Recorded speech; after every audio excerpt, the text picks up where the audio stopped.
আদালত এবং দেশের কারাগারগুলোতে যে অন্যায়, অনিয়ম, অত্যাচার, অনাচারগুলো হচ্ছে তা আমরা নানান মাধ্যমে খবর পাচ্ছি এবং সেই খবরগুলো গত ৮ মাসে আমাদের যেই কথিত গণমাধ্যম তার কোনোটিতে তেমনভাবে আসছে না। তার কারণ শেখ হাসিনা সরকারের সময় গণমাধ্যমগুলো যতটা বাকরুদ্ধ, অবরুদ্ধ, কণ্ঠরুদ্ধ অবস্থায় ছিল, এখন তার চেয়ে সব ভয়ঙ্কর অবস্থা এবং প্রত্যেকেই সরকার যতটা চাপ দিচ্ছে তার চেয়ে বেশি সেলফ সেন্সরশিপের মধ্যে চলে গেছে।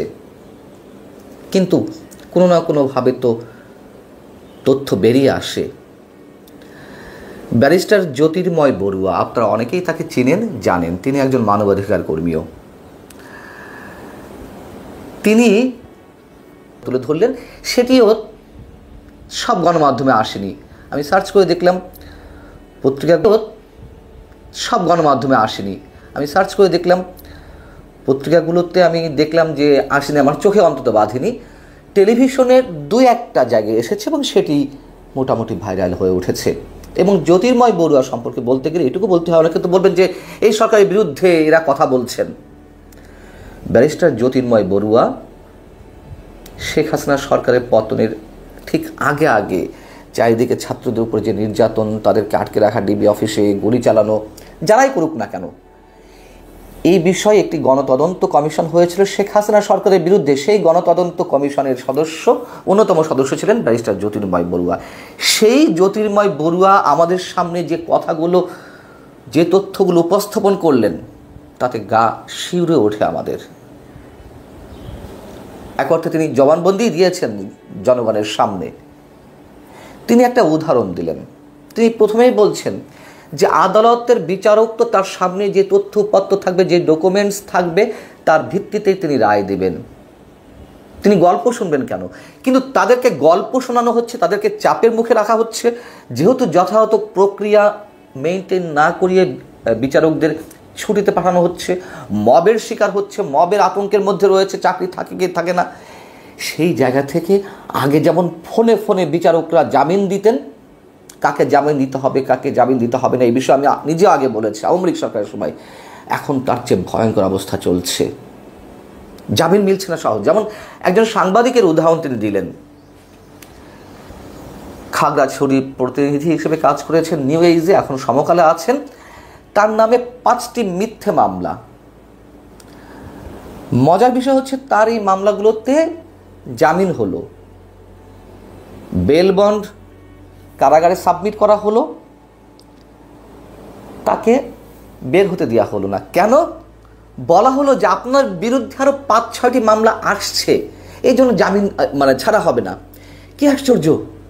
তারা জেনে গেছে যে এই সাংবাদিকের বিরুদ্ধে আরও একাধিক মামলা আসছে, অতএব এখন ছাড়া যাবে না। যদিও জামিন দেওয়া হয়েছে আদালতের পক্ষ থেকে, জামিন দিলে সে যদি পলাতক হয়ে যায় বা গা ঢাকা দিয়ে থাকে, মামলা আসছে আগের থেকে আটকে রাখা। ব্যারিস্টার জ্যোতির্ময় বড়ুয়া বলছেন জেলখানায় কোনো সুস্থ মানুষ পাঠালে তিনি হার্ডকোর ক্রিমিনাল হয়ে বের হবেন, এমন অবস্থা জেলখানার মধ্যে। এবং আর কি করে?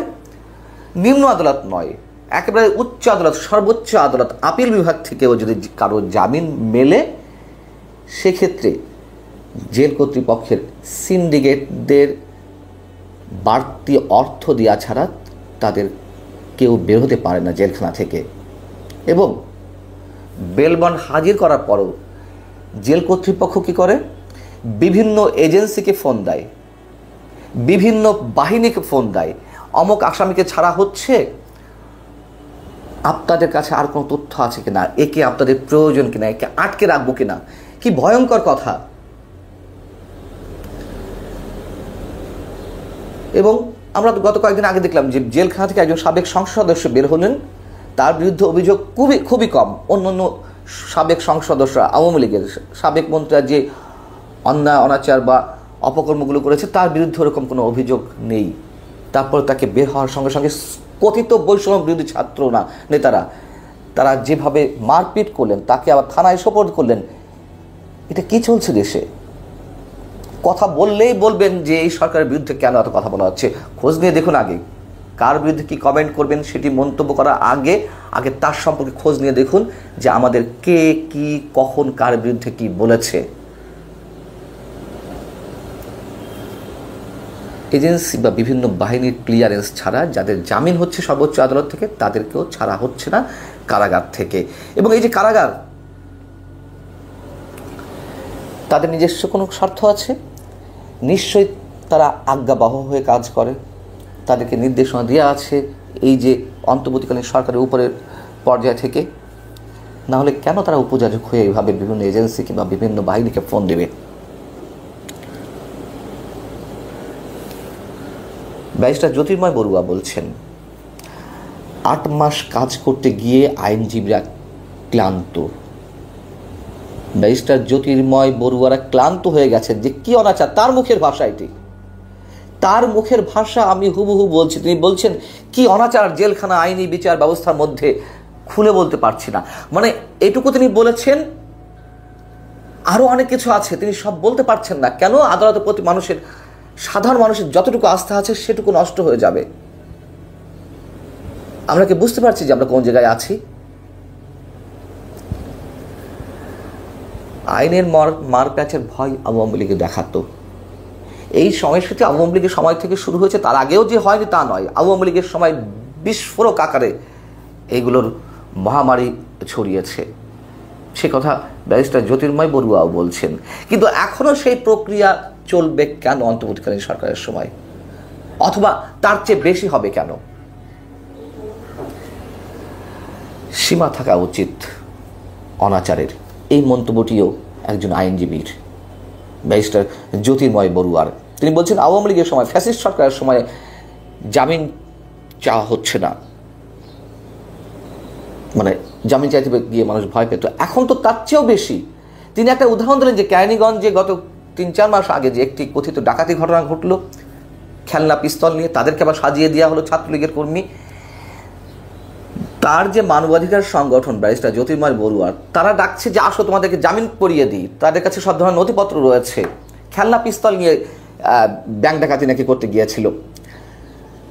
সেই কথিত আসামিরা, এজাহারভুক্ত আসামিরা, তারা আসছে না জামিন চাইতে। কেন? তারা ভয়ে আছে, আতঙ্কে আছেন যে জামিন চাইতে গেলে যদি জামিন না দেয়, যদি কারাগারের মধ্যে পাঠিয়ে দেয়, জেলে ঢুকিয়ে দেয়, অথবা যদি কোনো প্রকার মবের শিকার হতে হয়।